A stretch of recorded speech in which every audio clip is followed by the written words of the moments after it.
Dodger Stadium. Dodgers win! This is the golden age of Dodger baseball. Grand slam! It's a double for Freddie. They're going to make big signings. They're going to make impact trades. This is the most anticipated season in Dodgers history. Dodgers have won it all in 2020. Think blue, bleed blue, and I'm out. It's time for Dodger baseball. First Dodger home run. Welcome to Dodger Stadium. Dodgers win! This is the golden age of Dodger baseball. Grand slam! It's a double for Freddie. They're going to make big signings. They're going to make impact trades. This is the most anticipated season in Dodgers history. Dodgers have won it all in 2020. Think blue, bleed blue, and I'm out. What is going on, Dodgers Nation? Welcome to the Dodgers Nation post-game show. My name is Doug McKain. You can follow me on X and Instagram at DMac_LA. Thanks for rocking with us after the Dodgers lose again. Another loss to the Cincinnati Reds. They fall to the Reds by a final score of 3-1. The Dodgers record drops from 33-21. They're now 5.5 games up on the San Francisco Giants, who are starting to put wins together, and they're falling further behind the Philadelphia Phillies in the National League. If you look at their league ranking right now, the Dodgers 5 games back of the Phillies, who have the best record at 37-15, the best record in all of baseball right now. The Dodgers also behind the Yankees, Guardians, Royals, and Orioles. But forget about the National League right now. Forget about the entire sport right now. The Dodgers offense continues to struggle. The bottom of the lineup continues to not produce. We're going to break it all down, but first things first, on a scale of 1 to 10, how concerned are you about the lack of production from the Dodgers bottom of the lineup? And also, we got news after the game that Shohei Ohtani is dealing with an injury. He's been nursing a hamstring injury. So we have so much to get into. It's a Saturday night. Had to go live. Let's see your comments down below, because I know that the Dodgers, look, you're in Cincinnati, sold out. You've been struggling. You get a loss yesterday where at least the offense comes alive. Tonight, the offense, they were awful. I mean, you score 1 run tonight. You had multiple opportunities. You just couldn't capitalize. We're going to break it all down. But first, let me know, what are you guys thinking with the takeaways today? And also on a scale of 1 to 10, what is your concern level about this Dodgers offense? Because I have some thoughts on that and what they need to do. Alex says a 10 at this point. They've been struggling since the beginning of the year, basically. Alex, yeah, you guys know I bring my facts to the fight, and you know that we've broken it down in depth. And look, the bottom of the Dodgers lineup is towards the bottom in offensive production in essentially every single category. I mean, batting average, OPS, weighted runs created plus slugging, you name it, they're either 1, 2, or 3 worst. They're top 3 worst or top 5. I mean, they are towards the bottom in every single offensive category. And tonight, you really saw that on display throughout this one. And that's what really, really is frustrating when you watch this game, because look, this Dodgers offense, you know they're going to be top heavy just because of the superstars, right? The disparity of talent between Mookie Betts, Shohei Ohtani, Freddie Freeman, Will Smith, and the rest of the gang, it's going to be a wide gap just because of how talented they are. But Freddie Freeman didn't come through, and you saw certain opportunities for Will Smith. He doesn't come through. And tonight, it was on display. The bottom of the Dodgers lineup, they combined to go 0 for 10. 0 for 10 in this one. And Freddie Freeman and Will Smith, you were ahead 2-0 with the runner at third. Both of them couldn't come through. They both popped out, and they stranded Shohei Ohtani in the third and in the 6th inning. So 2 opportunities to score a run there, and Freddie Freeman and Will Smith, they weren't able to come through. So yes, the bottom of the lineup, they've been bad all season long. They have not played up to any type of rhythm. You've had James Outman in there early in the season. He's out. He's down in AAA. You had a hot Andy Pages. He's cooled off. You brought up Miguel Vargas. Haven't seen enough of him. Chris Taylor, he's been the least productive, the worst bat statistically in Major League Baseball all season long. And look, even Kike Hernandez, Gavin Lux, I mean, these guys just have not given them enough offensive production. And to me, I don't think there's any doubt about it. If you want to take full advantage and you're truly all in in on the 2024 Dodgers, you cannot say, okay, this guy's going to turn it around. That guy's going to turn it around. This guy's going to figure it out at the plate. No. You have to take matters into your own hands. You need to use those prospects, and you need to cash them in. You need to take those chips and push them in the middle of the table. You need to take some money out of that 401k and say, you know what, parades over prospects. We're going to go out there, and we're going to get a guy who's hot this year already, who's hitting this year already, who's more proven at this stage of his career than relying on guys to figure things out. I think that if you're a Dodgers fan, you're a little frustrated because it feels like we've been waiting a long time for certain players to figure things out, and you saw that on display today. But we're going to break it all down. We got to talk about Shohei Ohtani's injury, but I want to read your comments right off the bat and let you know that if you haven't yet subscribed to the #1 Dodgers YouTube channel in the game, all you have to do to win a Shohei Ohtani Road Gray Authentic Dodgers jersey is 1, subscribe, 2, comment GOAT Tani down below. So every video, you want to comment that, you increase your chances of winning. Also, comment of the show, you're going to see one of these. When you bring those fire takes, you're going to see one of these. A bruh, ain't the little sus. One of these. How about a roast? One of these. A little finish him action. But here we go. Let's read some comments here. Valo, okay, D-Mac, you told us why Ohtani barely made that triple. Please tell us why he bears that large black sleeve on his right arm. I mean, that's a compression thing, really, just to keep it warm, and it's a part of just kind of the recovery process. I think it's kind of psychological at this point and physical when it's for him to just go through the process of rehabbing. So it's not really a huge impact, but, you know, let's read some more comments, and we'll start with the Ohtani injury because that's the biggest story right now, and it's not necessarily earth-shattering or he's not going to necessarily miss time, but anytime it's Shohei Ohtani and any type of injury, it's the top of the order when it comes to the lead-off. But this is still our year. Need some trades. That's from Jack. We got Albert Gomez. I ain't worried about the Dodgers. They've spoiled his fans so much. Hear me out. Dodgers will go beast mode come the postseason. I like the positivity. Giving it a fire take. A little Michelada half full action there. Laker EB82. This team is not being the likes of the Phillies and the Yankees. Lakers, yeah, that's who you have to compare yourself to, right? It's still early. It's still early enough, and you're dealing with injuries, but still, I mean, the bottom of that order, it hasn't been really about the injuries. It's been about the guys that you expected to produce, that you thought were going to have better seasons statistically, and at the very least, get on base, provide more opportunities for the top of the order to cash in on RBI situations, but that just has not been the case. Bilal K, I'm not going to say that if Lux held the tag on the first inning, stolen base, the runner would have been out, and the first base is loaded, no outs, 1 run scored is embarrassing because this happens too much. That's from Bilal K. So, great point. I mean, if you're when you're slumping moments like that, right? Gavin Lux, if he had held the tag there in the first inning on that stolen base, the runner, they would have been out, right? I mean, those situations definitely play a big role, and they're magnified when the team loses in this fashion and when the team is going through a slump. Look, last couple weeks, they're playing around 500 baseball. Before yesterday, I mean, they were 7-6, 7-7. Now they're 7-8, right? Under 500 baseball. And the Giants, they're starting to make some inroads in the National League West. So, yeah, it's definitely worth discussing because, hey, I mean, it's such a long season that it's absolutely a factor. But let's start with the Shohei Ohtani injury, and then we will circle back. We're going to break down this whole game because there was a positive. I think the biggest positive for me was the performance of Walker Buehler. We'll talk about that in a bit. But after the game, Dave Roberts, he told reporters that Shohei Ohtani has been nursing a hamstring injury. This is from Fabian Ardaya. Fabian Ardaya tweet out, Shohei Ohtani cruised around the bases on his 6th inning triple because the club has put a governor on him.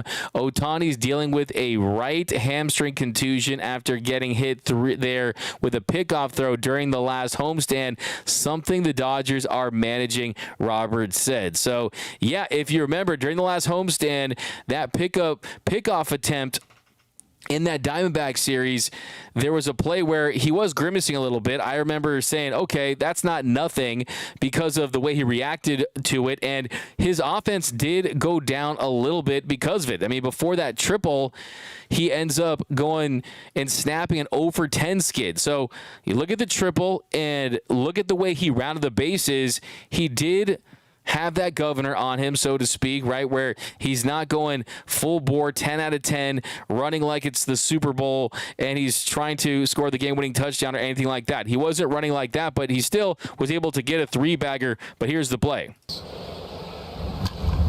Down the line, a fair ball. Ohtani snaps the 0 for 10 with an extra base hit into the corner. He makes the turn, chugs for third. Relay from De La Cruz is laid, and Ohtani's got a triple. So the minute I saw him round second and he was running at that speed, I said either A, he thinks he's going to be that safe because of where he hit the ball, or B, there's something wrong. There's something off, because that is Ohtani running at like a 6, maybe even less than that. I mean, that's a very ginger running style from Shohei Ohtani, and I think that explains his recent struggles at the plate, if you want to call it that, as far as an 0 for 10 slump, because hitters will tell you, they talk about being connected to the ground, right? Feeling that base underneath them, and I think that with the hamstring injury, there's no doubt about it that that's impacting him to an extent at the plate. And you look at the night that Ohtani had, he does hit the triple, but you haven't seen as much power of late. I mean, the slugging this week hasn't been what we've seen from him when he was really off to his best start of his career with extra base hits and everything statistically. This has been the best start of Shohei Ohtani's career, but tonight he goes 1 for 4.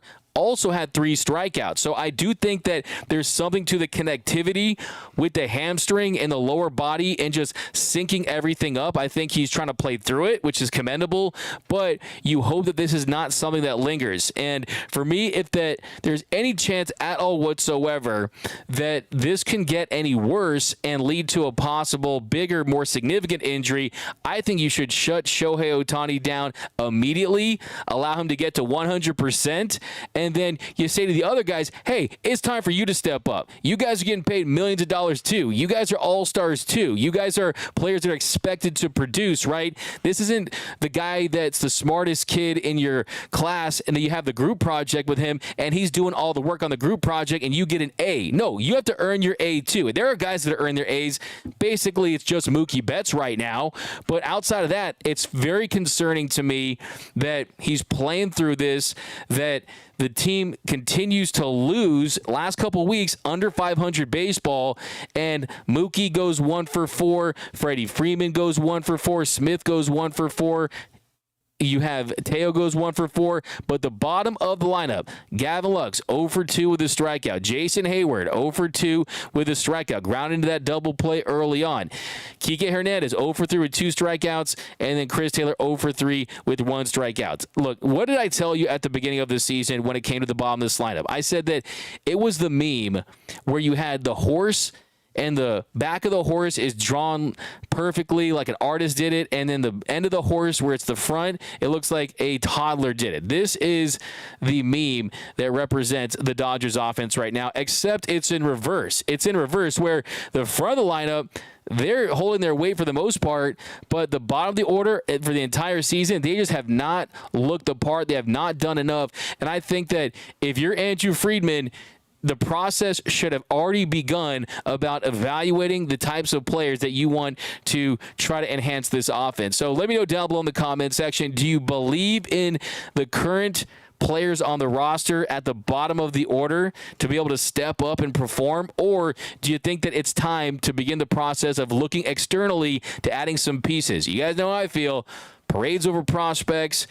Go out there. What must be done immediately should be done. What must be done eventually should be done immediately. And I think if you're this Dodgers team, it's just really discouraging what you've seen from the bottom of this lineup for the entire season.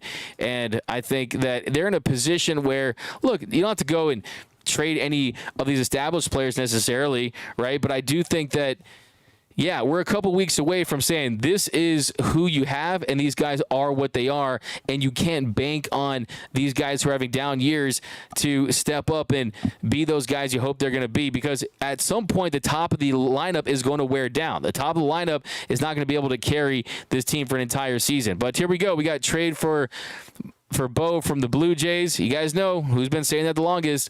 Michael Carrillo should honestly consider getting JD back. I was thinking about that, man. Just throw Ohtani in the outfield. Now, of course, you can't do that now with the hamstring injury, and obviously that was most likely not going to happen. But welcome to the Fire Dave Roberts Show, LMAO. We got Well Don't Say Bo. He's hitting 220. Gary A., I know it's a long season, but I don't like it. I'd give the body of work thus far of the pitching a C-. What up, Albert Gomez? So he says, what's up, D-Mac? Stephen Blevins, I get more hits on my OnlyFans than Taylor gets at the plate. Stephen Blevins, you're getting a bro. Boomer Assassin, very frustrated with the experimentation that never ends. Bring back JT. JT's Rod Wilson having a really rough go of it of late. Had a really strong start, but I think that you can't, when it comes to acquiring players, you look at a lot of different things, and I think the first thing you ask yourself is this someone that would benefit from a change of scenery? Is this someone that has had bad luck, has a low BABIP, or his peripherals as far as exit velocity are high, and some of these expected batting average and those types of numbers say that, okay, the results aren't what the player should be receiving, right? The player should be getting better results based on his quality of contact. So Dodgers have a plan. Wait on it. Jason Diamond, fire the bottom half of the order. D-Mac, let's not panic. We're fine. That's from Daniel.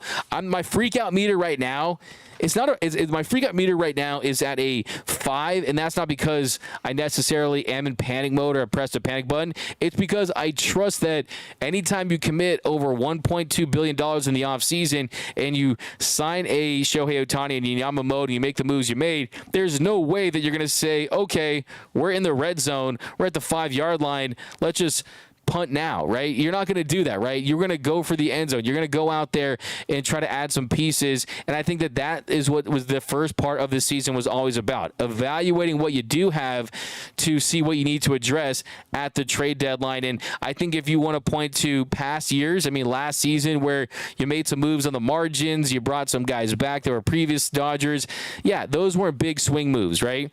But I think that this team is so committed to this current group and this year, knowing that, look, is Freddie Freeman already starting to show signs of his age, right? How much longer can Mookie Betts perform at this level? I mean, you need to take advantage of this core group, and the only way you can do that is by putting the finishing touches on a roster that clearly has some holes on it right now. And we're not even talking about the bullpen that's missing some key pieces, and you should probably add to that. But right now, the bottom of the lineup absolutely needs to add some depth, and I am convinced of it at this point. Hello, D-Mac. What up, Prado? What up, Bilal K?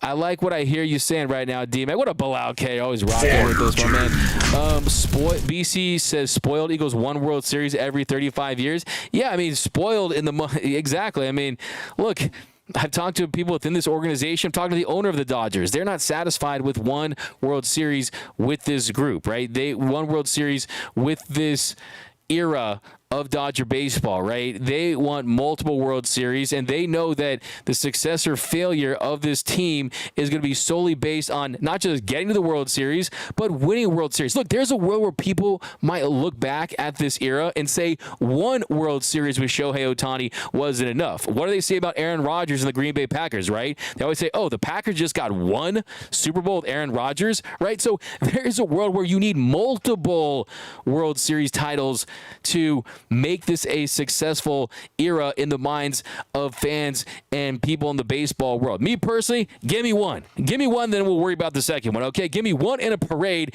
and this guy will be a happy Dodgers fan and a happy camper. But is this the postseason Dodgers? Roy Estrada, stop throwing numbers to us to prove your point. Our pitching. Oh yeah, exactly. Stop praising Ohtani so much. We got hey, He's deserving so far, though. Dodgers are so unserious from Jason Nelson. Seb_La_class was so frustrating watching this team get doubled up on with a bases loaded, no out situation that set the stone cold offense in motion. Yeah, let's break down this game, and then we'll kind of get back to some big picture stuff with the Dodgers and how this year has gone so far. Because look, the good thing is, as far as the standard goes, you're cruising your division.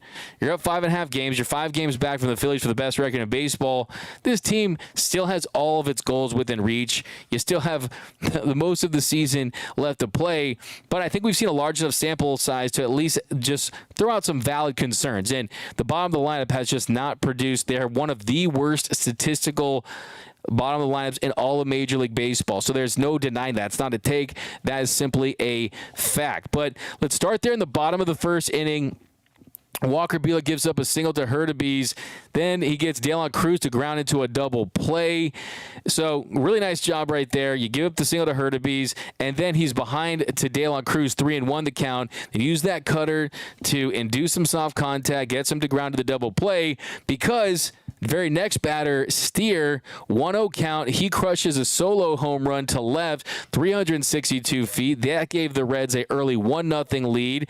And then he gives up a single to Fraley on the 8th pitch of the at-bat. So Buehler did not look sharp early on. You were a little concerned, okay, is this going to be a short outing? But after Fraley stole second, Buehler gets Stevenson to pop to first. So the pitch count started to get up that inning, but still he allowed just 1 run on those 3 hits. So that double play was big for Buehler, the pitcher's best friend in that situation. And then top of the second inning, this is where the Dodgers had a real opportunity to take control of this game. Will Smith hits a leadoff single, followed by an infield single by Teoscar Hernandez, and then a Gavin Lux walk that loaded the bases. And then Jason Hayward, 8th pitch of the at-bat, he hits into a double play. They get a run across, but still, I mean, that's where you need the bottom of your lineup to step up and make something happen. We've seen this in years past where you've had guys in the bottom of the order have their moments, right? It was the Chris Taylors in the past during certain stretches, right? But that just has not been the case. And Jason Hayward, a solid at-bat to that point. I mean, he's down 1-2 in the count, fouls a couple balls off, takes a couple balls, but 99-mile-per-hour four-seam fastball, bottom of the zone. He grounded the double play, and then Kike Hernandez with a runner on third, 7th pitch of the at-bat, he grounds out to end the inning. So the Dodgers get 1 run on 2 hits. You had the bases loaded, no outs, and Jason Hayward grounds into a double play. And they really had Hunter Green, went to Notre Dame High School and was going to go to UCLA, by the way. They had him on the ropes. He threw 30 pitches in that inning, and then he settled down after that. So that's the demoralizing inning right there. The great teams in baseball right now, the Phillies, the Yankees, the Braves, their lineups are just longer, right? Their lineups are just longer. You're seeing guys down in those orders go out and get big hits in big situations. That's just not the case for the Dodgers right now. It feels like after the 6th batter, it's like, okay, well, when do we get back up to Mookie Betts, right? That's just how it feels, right? The group project, you got a couple people, they're not contributing to that group project, right? They're not pulling their weight, and it was a big spot for Hayward and just didn't come through, and then same thing with Kike Hernandez. Then bottom of the 2nd inning, after Walker Buehler got a ground out from Ford in India for the 2nd out, he gives up another home run, a solo shot, this time to Benson. And you look at the pitch, four-seam fastball left to right, out over the middle of the plate. But the good thing is it's a solo shot. You'll live with those, and he bounces back to get Espinal to line to right. So they get a run on a hit there. They take a 2-1 lead after the 2nd. And then you saw Hunter Green and Walker Buehler really cruising. Top of the 3rd, 1-2-3 for Green. CT3 strikes out. Betts flies right. Ohtani, he struck out swing on a splitty, down and in. And then bottom of the 3rd, a 1-2-3 inning for Walker Buehler. He gets Hurtubise looking at a sinker for strike 3. He struck out De La Cruz with a nasty knuckle curve that just broke and froze him at the top of the zone, and he got Steer to ground to 3rd. And then top of the 4th inning, the Dodgers get a leadoff double from Freddie Freeman. And then nothing doing after that. As Smith popped to second, Teo struck out swinging, Lux grounded to second. Then 1-2-3 for Buehler again in the fourth. Then the Dodgers go down in order in the fifth. And then really no action until you go deep into the game in this one. I mean, the bottom of the sixth inning, Hurtubise, he doubled to right, eighth pitch of the at-bat. Then De La Cruz, he singled to center to give the Reds another run to make it 3-1, and then he gets steered to ground into a double play to short, and that puts the second out there, and then Yarbrough comes in, and then he gets him out after they get Fraley picked off after he gave up the single. But after that, really nothing doing for this Dodgers offense. Really just no action, no opportunities until you get a triple from Shohei Ohtani, and that's where you feel like, okay, this is where the Dodgers are getting an opportunity. This is where the Dodgers are going to make something happen. After a Mookie Betts grounded to short, Shohei, he triples to right, and then following that, Freeman flied to left, and then Smith, he popped out to end the inning. So not taking advantage of opportunities, not really creating enough opportunities. The bottom of the lineup going 0 for 10. I mean, it's just not fun right now to watch this team play baseball just because you're not seeing them grind out at bats. You're not seeing any scrappiness. You're not seeing them go out there and just make things happen at the plate. I mean, no multi-hit games. Bottom of the lineup struggled. They go 0 for 7 with runners in scoring position, so not even that many opportunities. And look, Walker Buehler did enough to win this game. We're going to talk about Buehler in a second, but Buehler did enough to win this game. But I want to get back to your comments here. What up, Boomer Assassin? What up, Kenny Chung? Losing against awful teams is not a good sign for the team. Yeah, it's the worst losing streak of the season. They've lost 4 straight games. $1 billion, spend some more. We got Roy Estrada. This is not panic. It's fans frustrated. Big difference. Don't get it twisted. We are good, just not good enough. Roy Estrada. Yeah, and look, I would rather struggle now. I would rather struggle dramatically to give the front office and give the baseball ops department something to do as far as fixing this roster, as far as adding some more pieces. Because let's say you're getting a couple hits here and there. Let's say you're having some moments here and there, but you don't think it's something that's going to be sustainable or something that Swelling Sausage have a fresh new idea. Fire Dave Roberts. If there's just kind of treading water and you're seeing occasional production, and then the trade deadline comes and passes and you didn't address that and those players kind of are who they are, well then guess what? The time the postseason rolls around, you're stuck with a lineup that is not going to do enough against elite pitching in the postseason. So Dave Roberts needs to find his inner Lasorda, stop the Mr. Nice Guy manager. That's from Nando. Diane Schroeder, we missed you yesterday, but how's it going? Diane Schroeder rocking with us. Really appreciate this. Always saying smash that like button for D-Mac. And yeah, if you guys want to hit that like button, even if you don't like the result today, the more likes, the more giveaways, the bigger the channel is, guys. So we got Clayton Locker. What up, D-Mac? I just smashed that like button. Appreciate that, Clayton. Fans will show no matter what. Let's go down here. 36 years and counting. Adam 818. DVO, there's only 108 games left and we're in first place. Biting my fingernails. Yeah, you can unclench those butt cheeks a little bit. Trust me. I know. There's 100 games left, and that's a lot of time. But you start to see some bad habits. You start to see the at-bats in situations where you're not seeing enough situational hitting. You're not seeing an approach that says, okay, let's just pass the baton. You're seeing, I don't want to say selfish swings, but look, it's like your Little League coaches to tell you, 1 swing for you, 2 swings for me, right? A lot of big swings in spots. Taylor batting 101, better now than October maybe. Super chat, what up, Swelling Sausage?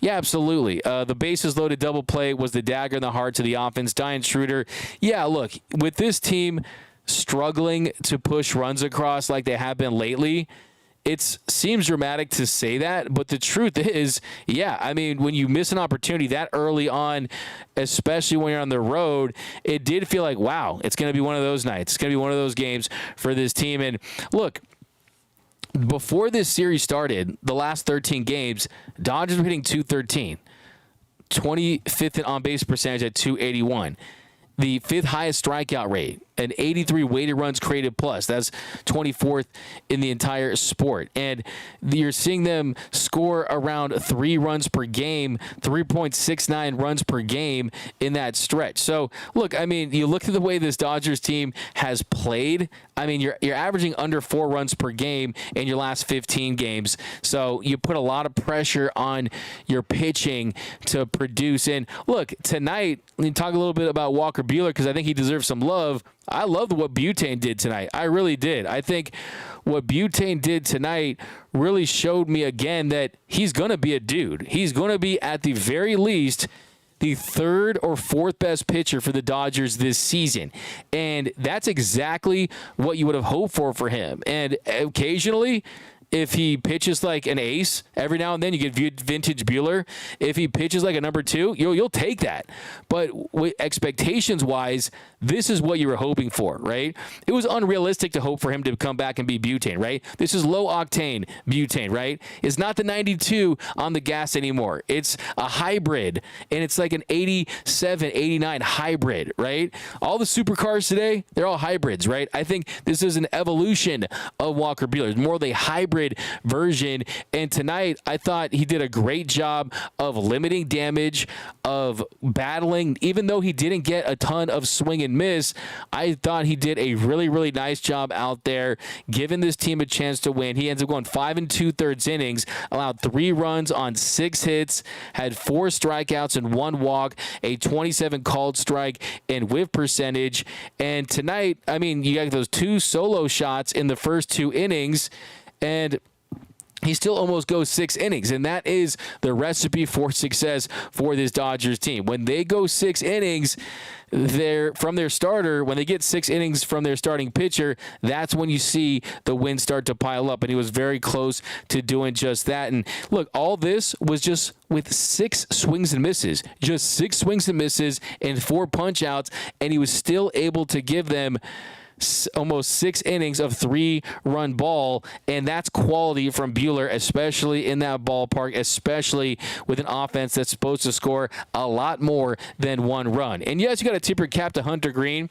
He settled down after that 30-pitch second inning, and he's the ace, and he's a guy that has nasty stuff, can pump triple digits, can live there in the upper 90s, and yeah, he's a really good pitcher, but still, I think you need to get more runs and give Walker Buehler a little more run support. But still, Mitchell ought to have full take. Look, we could easily be a couple games into the Walker Buehler return and say, uh-oh, he doesn't have it. Uh-oh, Dodgers are scrambling. Uh-oh, do they need to go out there and get another starter?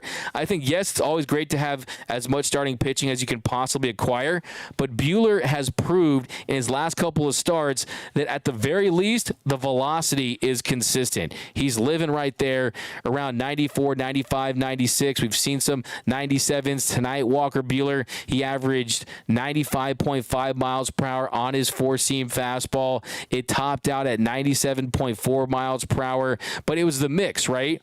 32% 4-seam, 23% knuckle curve, 20% sinker, 10% cutter, 8% slider, 8% changeup. We're talking about a dude in Walker Buehler that's not relying on that 4-seam fastball anymore. He is mixing his pitches up. He threw 6 different pitches tonight, and you're seeing the evolution of a pitcher that is saying, you know what, I am going to reinvent myself, and I'm going to do it before I hit free agency. So a lot of love for Walker Buehler. Very, very impressed with his outing, because I still think he has a lot to improve upon, too. I really do. I think that he's going to get better. I mean, the solo shot to Steer, that was on a slider that he left up. And then to Benson, he fell behind the count 2-0 there in the second inning, and that was a 4-seam fastball that just got too much to the plate. So the key for Buehler is to continue to work on the edges with that 4-seam fastball, not let it leak over the plate, and then work the lower quadrants of the zone, and then only switch that high, go up in the zone when you're occasionally switching eye level. So I love the knuckle curve. I love his pitch mix, and I think he did a hell of a job tonight, all things considered. But let me know down below, what are your thoughts on Walker Buehler's outing? We got Buehler thumbs up. I give Buehler a solid B tonight. B for Buehler. Some give Muncy a cheeseburger from Mr./X. Look, I mean, that's another thing, too. Max Muncy is dealing with the oblique injury, and it looked like it was going to be a very quick return for him, and he's still on the mend. And I think that for Max Muncy, who is really kind of underappreciated as far as what he brings to this lineup, hey, we're going to see when he's going to come back, because he took ground balls on Tuesday. He started baseball activities after that oblique strain, but it looks like it's going to be a little longer than what was once projected. So they need him back in a big way too. Don't underestimate what Max Muncy does for this team. He's really off to a great start, not just offensively, but defensively. And on the year, Max Muncy, he was going through a slump too. So hopefully he gets healthy and he gets back to the player, because he was 0 for his last 14, but he's a 123 weighted runs created plus player who's hit 9 home runs in 40 games. They're missing some pop right now, even though you did leave the yard yesterday with Smith and Teo. But down below in the comment section, let me know, what are your big takeaways from tonight's loss? Bullpen is trashed, as from David. Denny Cortez, who the hell brought in all the bots? Conor McGregor for new Dodgers manager from DVO. Walker is getting more and more comfortable from A. Dizzle. Could not agree more. Andrew, stop with all this fire, Dave Roberts. Players got to produce, especially when you pay them $700 million, if you know what I mean. Hey, Shohei's producing, and he's still playing with an injury, and he still hit a triple tonight. I mean, Freddie Freeman and Will Smith, you have an opportunity to get Shohei Ohtani home and make this a one-run game. That's on Freddie. That's on Will Smith. They got to perform better. Will Smith and Freddie Freeman, they have been struggling lately, okay? I don't want this to be a big 2. I want this to be a big 4.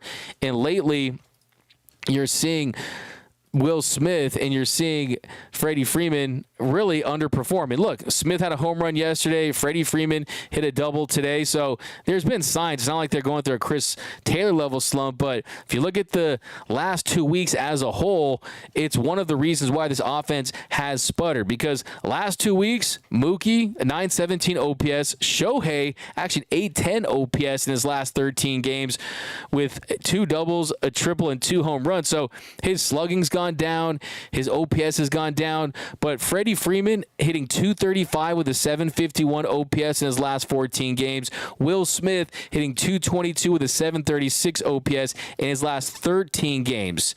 So there's where the problem is for me, is 3 and 4 in the lineup. And I don't know, maybe is Freddie Freeman, put him in the 2-hole? Does he see some different pitches with Ohtani batting third? Maybe you consider that with Shohei having the governor on him, right?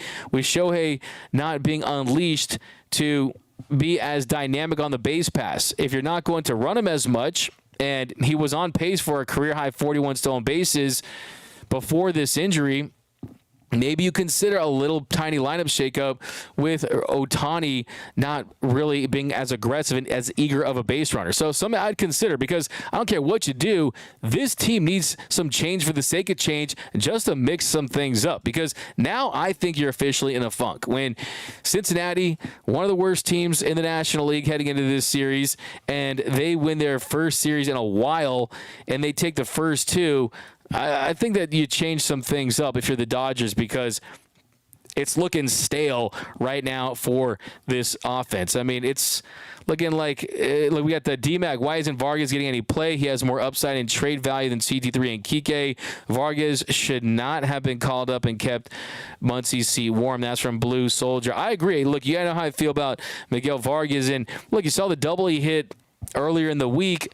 His bat looks better right now, okay? And I get it. There's seniority involved. You want to give Kike and Chris Taylor these opportunities, but if you're going to call someone up who's raking at the minor league level, you're going to put that to a complete halt if you don't take advantage of that, and it's going to take him out of his rhythm. So I think if you're going to give these guys opportunities, and not only just give them opportunities for the sake of opportunities, do it because you think that they're better at the plate right now than the guys that are currently available. It'd be one thing if Chris Taylor and Kike were raking right now, but that's not the case, right? So there's that. I mean, Jason Hayward. Another thing, too, Jason Hayward, I love him as a team leader. I love him as a locker room guy. His teammates would say the same thing. Having said that, we were going to get to keep a close eye on his production and to see, was last year a little bit of an aberration? Are you going to get that same version of Jason Hayward? I definitely think it's possible. I'm just saying, let's see how this thing plays out. Because so far this season, Jason Hayward, 9 games, 31 plate appearances before tonight. I mean, let's see his update. I'll update his stats real quick. Let me just do this real quick. All right, here we go. So Jason Hayward's updated numbers after tonight. 34 plate appearances, 6 hits in those 34 plate appearances, 1 home run, no doubles, no triples, 4 RBI, a walk, and 4 strikeouts. So strikeout rate is low, which is good. You want to put the ball in play, situational hitting, roll into the right side when you need it. Walk rate is low too. 2.9%. And he's hitting so far 194, 235 on base with a 290 slug and a 51 weighted runs created plus. So he's 49% below average so far. So if he continues to struggle, and look, they're going to say, oh, we got to give him 100, 150 plate appearances, right? If he struggles and Mookie Betts continues to look shaky at shortstop, then what could the answer be? You got a 6-time Gold Glove Award winning shortstop. His name's Marcus Lynn Betts. And if Jason Hayward isn't producing at the plate offensively, I think some things might just happen naturally. But it's still early for Hayward. I'm just throwing it out there. Let's play close attention because he's going to get those opportunities. I mean, last year, 91% of his plate appearances came against right-handed pitching, and we're going to see how he fares in those situations when he gets the bulk of those starts. But Dodgers got to stop simping on Lux from Nando. 390s.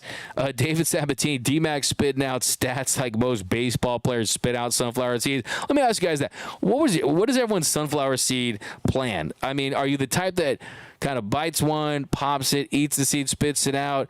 I mean, for me, I was a big, just put as many seeds, sunflower seeds in your mouth type of guy and just kind of get all the flavor out, spit a bunch out, kind of eat the whole thing. I was a mess with my sunflower seeds, but how do you guys eat your sunflower seeds? We got Team Ruiz, keep Muncy on the bench and let Kike play third. Luck swinging a paper bat up there. Steve Goldstein, like Max, but he's a 220 to 240 hitter. Michael Creo, average oblique injury is a month. Yeah, and they tend to linger, right? And I think with any type of oblique injury, you really want to be careful about it, especially when you're a player that's on the other side of 30, like a Max Muncy, a guy that has really, from an athletic standpoint, he's shed weight. Looks like he's in one of the best shapes that he's been as a Dodger in years. And I think for him, you really know that he's putting a ton of work in. Yeah, I think you just want to make sure that he's going to be fine before you bring him back. But yeah, I think Max Muncy, a little more appreciation for the funky Muncy, because when he's in there, this team has a better chance of scoring runs and having big innings because he's a guy that's always going to be dangerous at the plate and a threat to go yard. Seabass 8110, Ohtani got injured moving the couch to the new mansion. That's a fire take. I like that one. Remember, he lives in La Cañada. You know my theory about La Cañada, why I moved there? Because such a nice guy that he said, you know what? Everything that happened with the Blue Jays and the Toronto fans, I'm going to live in L.A. and Canada. La Cañada. Okay, I'm giving myself another bruh for that one like I did on the Dodgers Dugout Live. I don't know. Vargas has been cleaning up the last few days league-wise or Vegas. Crazy, unreal games going on. Yeah, Buehler was solid. The offense couldn't do anything against Green. Like I said, 30-pitch second inning. You had him on the ropes. You just didn't take advantage, but I agree with you. Lemon 818 Dodgers should wear the city jerseys, so just give it to them. Yeah, I might as well, right? I mean, the way they're playing at the moment, like I said, this team's going to be fine. I have all the confidence in the world that this organization is going to do whatever it takes to put this team in the best position to win the World Series right now. And they have the prospect capital to upgrade the bottom of the lineup if they think that is the direction they want to head in. So the thing is, though, they're not going to do that until they see with a large sample size that the current version of that is not getting it done. So trust the process. Trust in Andrew Friedman. I know that you can be critical of all the moves, and that's what I always say about the Andrew Friedman we trust thing is it's fun to say, but hey, as fans, no one's batting 1,000, right? As GMs, no one's batting 1,000, right? So I think it's okay to be, you can't just blindly support everything anyone does, right? You have to kind of break it all down. I mean, everything is better with a little nuance, right? Douglas was McWilliams, thank you. Ohtani, Seabass, Ferris will be fine. He hasn't pitched in 2 years. Like I said, I was absolutely impressed with Walker Buehler, not just his results, and you look at it, it doesn't wow you necessarily, but I think the confidence in his stuff. And I just think you can see that his baseball mind is evolving. The IQ has always been off the charts for him, but he is someone who has absolutely graduated from thrower to pitcher. He's truly in pitcher mode right now, and you love to see it. And look, it just goes to show that you don't have to just go out there and throw 100 to be effective in this game, right? I mean, there's a way to pitch to guys. We got Matt. I don't trust Will Smith when it matters most. He's more like a 5 or 6 hole hitter, not a cleanup. That's a hot take right there. I disagree. I think he's just going through a little bit of a slump. We got Paul Rodriguez. Shouldn't Phillips be back by now? Still needs a little more time, man. Probably going to see, hopefully sometime at the end of next week. We got Freddie is aging. We got Mookie ain't doing much, too. He did a little bit better tonight. I mean, look, he almost had a 4-hit game yesterday. I mean, he almost did a home run and had a 4-hit game yesterday. He had 3 hits. So I think Mookie's doing just fine. It's just the rest of the lineup as a whole collectively isn't doing enough. But, man, they've been in a funk for a while from Javier Mora. Way too many strikeouts. Yeah, that's another thing, too. This team is striking out a little too much in certain situations. We got change the lineup, sit Freddie. I agree with Matty, man. I think the thing with Freddie Freeman is like, look, it's sometimes these older players that, of course, want to accumulate as many counting stats as you can because we know that he's in the legacy stage, right? You guys know my 5 stages of big leaguer. He's in the 5th stage. That's the legacy stage. World Series, it's MVPs, it's Hall of Fame, and he wants to get as many stats as he possibly can to put himself in a position to make it to Cooperstown. But still, at some point, I think you really need to go to Freddie Freeman and say, you know what, we got Kike Hernandez to play first today. We think that your numbers overall, from a rate standpoint, would be better if you took a day off here and there. I mean, you're going to have like Dodger Stadium security pull him off the field just to take a day off, right? I mean, he always says, okay, I take the day off when we win the division, okay? I mean, I just don't think that's a great idea. I don't think that that's a 2024 modern baseball type of approach. I think that he'd be better served with a day off here and there. But who else is there to bring up? We already brought up Pajes and Vargas. I mean, Andre Lipsius, he's raking down there. Maybe they give him a shot. Nando 390. Freddie still cares about being a Brave. Nando. Greg is a member of the. Okay, we got some more here. 19. Hayward is Roberts isn't capable of making tough decisions. That was a terrible trade to have for a manager. Disagree. I think. I mean, I can't. Roberts isn't spinning the. He's not swinging the bat right now, right? I mean, I think a lot of this is on the personnel, but we got to at least the last few weeks for sure. We got Richard Flores. What up, Richard, my man? I'll give you a comment of the show right off the bat. CT3, Hayward, Kike, fan favorites, but favorite players that are clearly not getting it done and not putting runs on the board. Sorry, too much money spent because they make good bobblehead nights. Look, I think that there's something to be said about Kike Hernandez, right? And it's kind of the icing on the cake. It's kind of the final straw and a deal breaker for him is that, okay, he's versatile. He can play infield, the outfield. He's played every single position except catcher, right? And I think for players like that, you do consider how popular they are with the fan base. You do consider how popular they are in the clubhouse. But look, I think that you can't put too much on these guys' shoulders at the bottom of the lineup.